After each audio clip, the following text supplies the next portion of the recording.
Bonjour, aujourd'hui dans Foot Culture, boule de suif.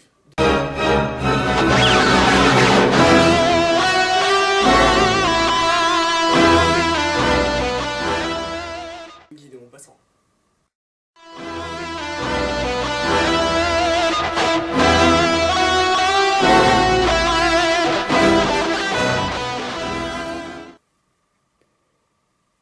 Elle est mignonne. L'œuvre relate l'aventure de 10 personnes qui, lors de leur fuite de Rouen, occupées par l'envahisseur allemand, se retrouvent dans une diligence en direction de Dieppe.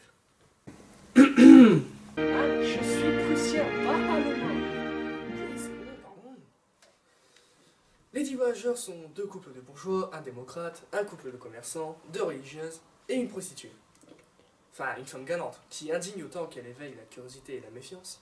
Elisabeth Rousset, surnommée Boule de Suif. Eh ouais, c'est moi, Elisabeth Rousset. Eh ouais.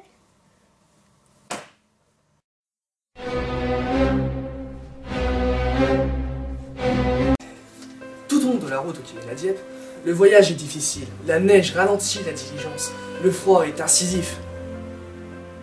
Ouais, ça caille quoi, il fait froid. La famine prend de court les voyageurs.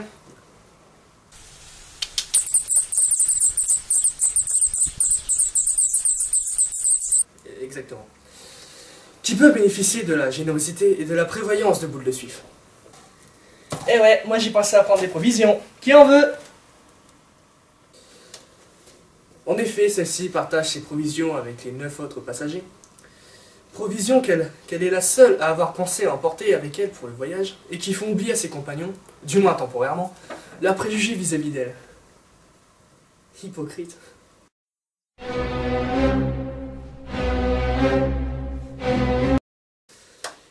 La diligence fait une halte dans une auberge à Toth.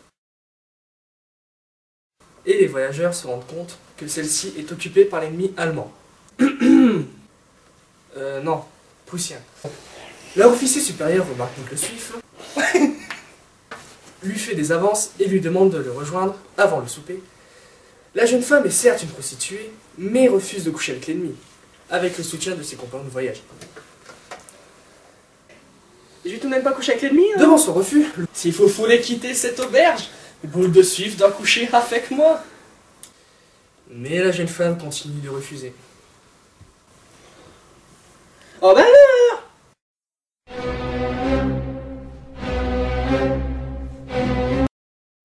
Au début, révoltés par le comportement de l'officier prussien, les voyageurs réalisent, au fur et à mesure que les jours passent et que l'ennui s'installe, qu'ils sont prisonniers dans l'auberge et que l'officier prussien ne laissera s'en aller qu'à une condition, que Boule de Suif se donne à lui. Ya, c'est la guerre de 1870 et celle-là on va la gagner. Chacun des passagers commence alors à user d'arguments, à faire pression sur la jeune femme, pour l'inciter à accepter les avances de l'officier. Je vous l'avais dit, bande d'hypocrites. En somme, à se sacrifier pour leur salut à tous. Bon, d'accord, je vais y aller. Oh, toujours les mêmes. Au petit matin, ils peuvent enfin repartir, mais cette fois-ci, Boule de Suif n'a pas eu le temps d'emmener des provisions pour le voyage, contrairement à ses compagnons, qui eux, ont eu tout le temps de se faire préparer des petits plats. Et moi aussi j'ai faim. J'ai pas mangé moi. C'est ainsi qu'à l'heure du repas, aucun des autres voyageurs avec qui elle avait eu à partager ses provisions, et pour lesquels elle s'est sacrifiée, ne partage son repas avec elle. Et je vous l'avais dit, tous des hypocrites. Tout ce qu'elle reçoit de cette petite société bien pensante, c'est dédain et mépris. Tous l'ignorent et lui tournent le dos, alors qu'elle s'effondre en larmes. Et ben oui, c'est toujours les mêmes qui se font avoir. Attends, c'est ta faute, hein, tu m'as jamais écouté aussi.